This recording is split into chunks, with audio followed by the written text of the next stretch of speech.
بسم اللہ الرحمن الرحیم۔ اللہ کے نام سے شروع جو بڑا مہربان نہایت رحم والا ہے۔ السلام علیکم دوستو، کائنات اسلام میں خوش آمدید۔ آج میری ویڈیو کا موضوع ہے بنی اسرائیل کی ایک بدکار عورت کا واقعہ۔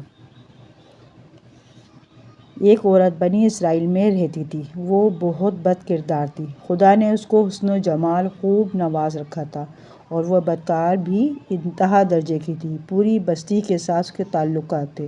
وہ اتنی مالدار ہو گئی کہ اس نے اپنے لیے بڑا محل بنا لیا تھا اور ایک تخت بنوایا اور وہ بن سنور کر ملکہ کی طرح تخت پر بیٹھتی تھی اور اس کے ساتھ غلط تعلق رکھنے والے پورے شہر کے امراء تھے۔ اس کی زندگی ایسے ہی گزر رہی تھی۔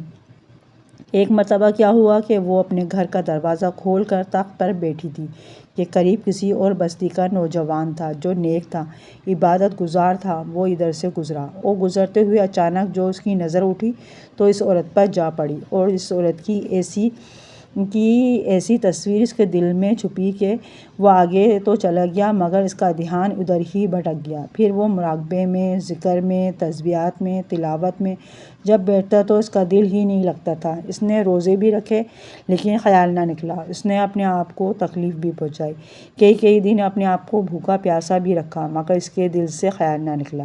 حتیٰ کہ ایک دن اس نے سوچا کہ جب اس خیال سے میری جان چھوٹتی ہی نہیں ہے تو میں جاتا ہوں۔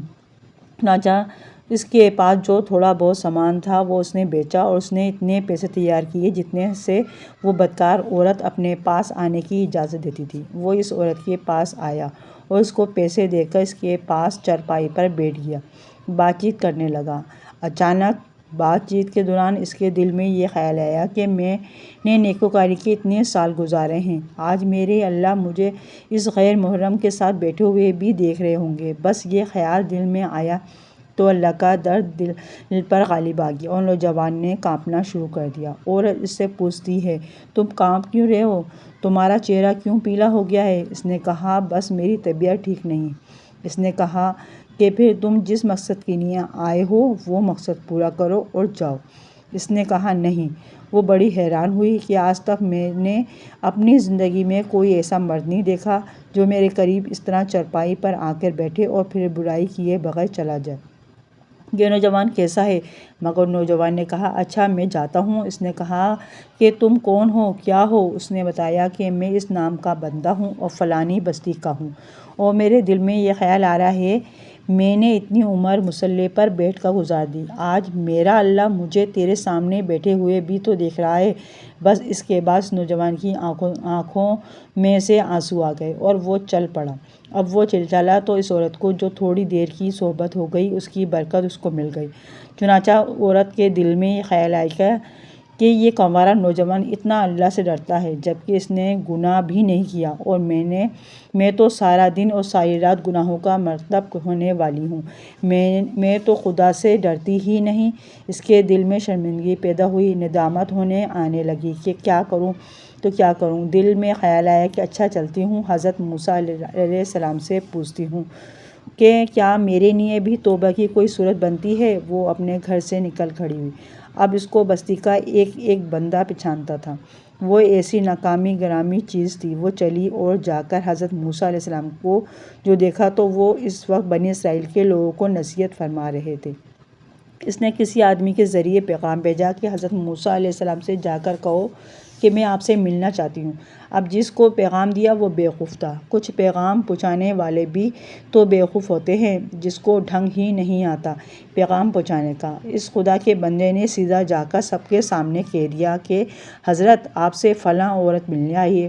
حضرت موسیٰ علیہ السلام نے نام سنا تو آپ کو بہت جلال آیا کہ لوگ کیا سوچتے ہوں گے کہ ایسی عورت ان سے ملنے کے لیے آئی، ان کا کیا تعلق اس سے؟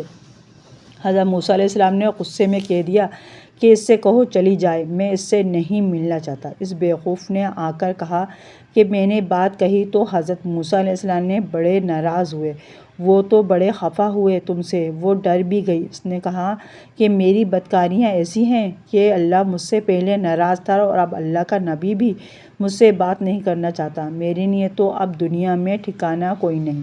بڑے اداس اور بوجھل قدموں کے ساتھ وہ وہاں سے واپس آئی اور اسے سمجھ میں نہیں آ رہی۔ دن کے بعد اس عورت نے اس کے گھر والوں کو بتایا کہ میں تو اس نیت سے آئی تھی، تو انہوں نے کہا کہ اب وہ تو اس دنیا سے چلا گیا، اس کا ایک بھائی ہے، اگر تم مناسب سمجھو تو ہم اس سے پوچھ لیتے ہیں، اگر وہ تمہارے ساتھ نکاح کر لے تو تم اس کے ساتھ نکاح کر لو۔ اس نے کہا ٹھیک ہے۔ جب بھائی سے پتہ کیا تو اس نے کہا ٹھیک ہے کہ اگر پہلے یہ ایسی عورت رہی ہے اور اب توبہ کی نیت کر چکی ہے تو میں اس کو اپنے نکاح میں قبول کر لوں گا۔ چنانچہ اس عورت کا اس کے بھائی سے اس کے ساتھ نکاح ہوا، اور اس عورت کو اللہ تعالیٰ نے 7 بیٹے عطا فرمائے، اور وہ 7 بیٹے بنی اسرائیل کے اولیاء میں سے گزرے۔